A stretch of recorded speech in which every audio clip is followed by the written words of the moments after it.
Hi, I'm Chris DeMille, and today I'll be talking about The Oceans Above Us, a project completed as part of my Honors Capstone Experience, in which I created an augmented reality experience from scratch to explore the potential for augmented reality to be incorporated into everyday life.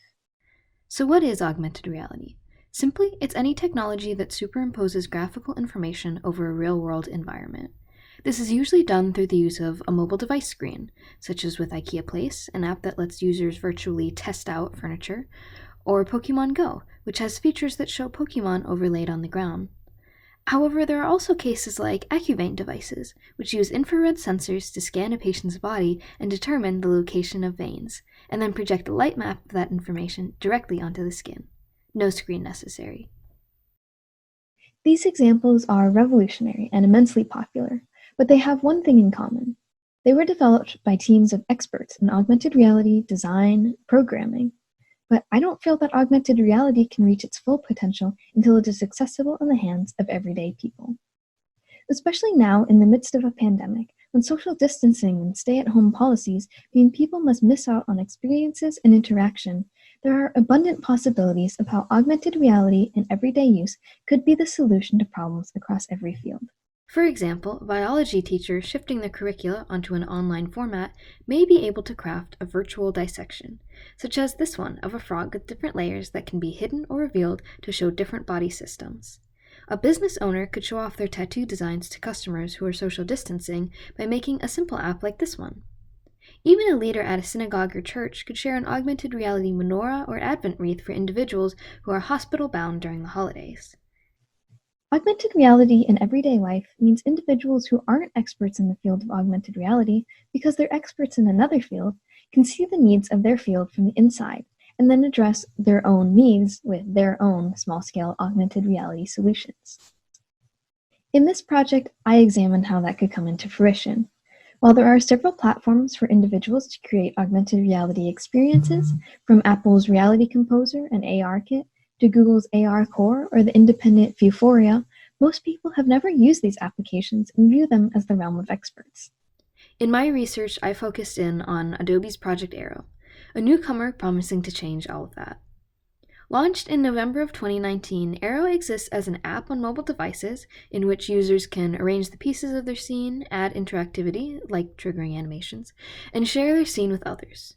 It also exists as a plugin in Photoshop, Dimension, and other Adobe programs to make it easy to send things created in those programs straight into the augmented reality development platform. Most notably, Project Aero boasts that it is very intuitive, so there's no coding necessary, meaning that theoretically anyone can get started with it. I sought to test these claims by creating my own augmented reality experience from scratch, based on a robust vision I developed before even opening the app for the first time. I approached the process as a total beginner, with no experience in augmented reality, animation, or 3D design, and used resources I felt an average person could reasonably be able to access. My hypothesis was that if I could bring my scene to life as I envisioned it, with the experience and resources that any given school teacher or small business owner or pastor may have, so could the everyday users that Aero claims to serve. My vision at the beginning of this project in August was to create a virtual aquarium type underwater scene, complete with fish and other marine creatures that would exhibit swimming animations and swim along program paths around the viewer. But my objective was twofold: to create this experience to the best of my ability, but also to test the limits of Project Aero.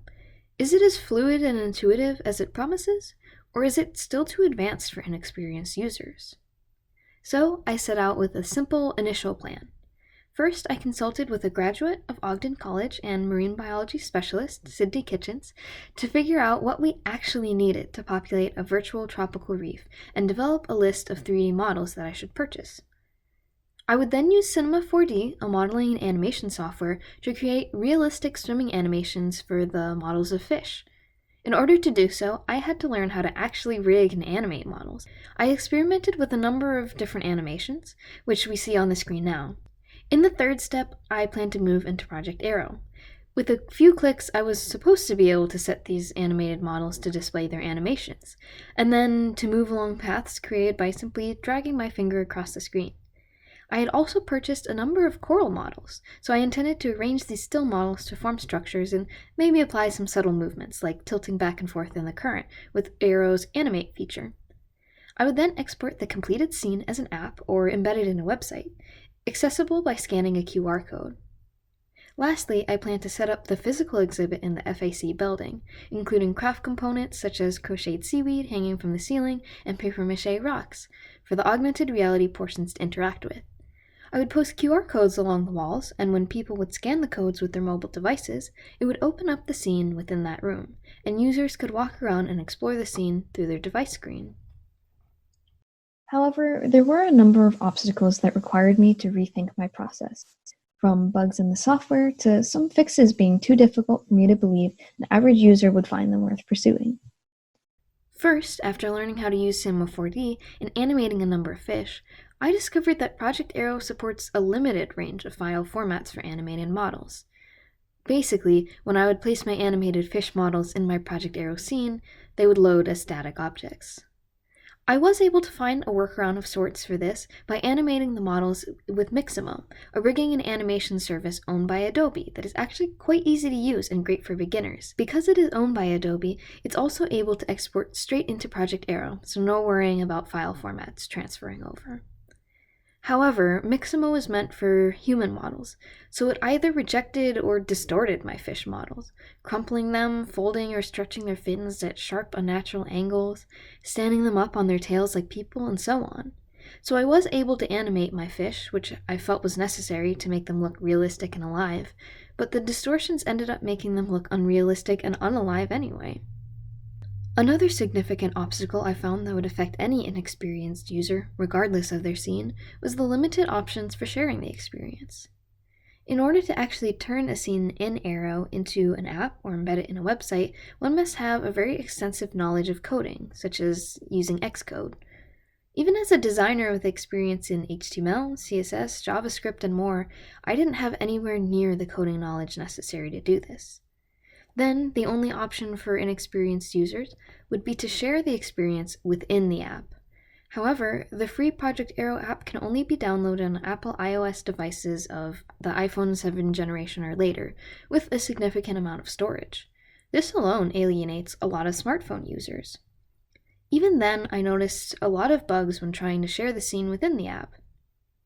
So, despite these obstacles, I was able to create a final scene. You can view the scene yourself by navigating to the link on screen and following the instructions in the document. I've also recorded a couple of short videos exploring the scene on my own device, which are playing now. So, at the conclusion of my research, I found that Adobe's Project Aero is simply not ready to bring augmented reality into everyday life. My completed scene has shown that it is possible to turn one's vision into a reality, but if I were any of the people Aero is supposedly meant to serve, people whose occupation is not augmented reality, or being a student of augmented reality, I would undoubtedly have given up long ago.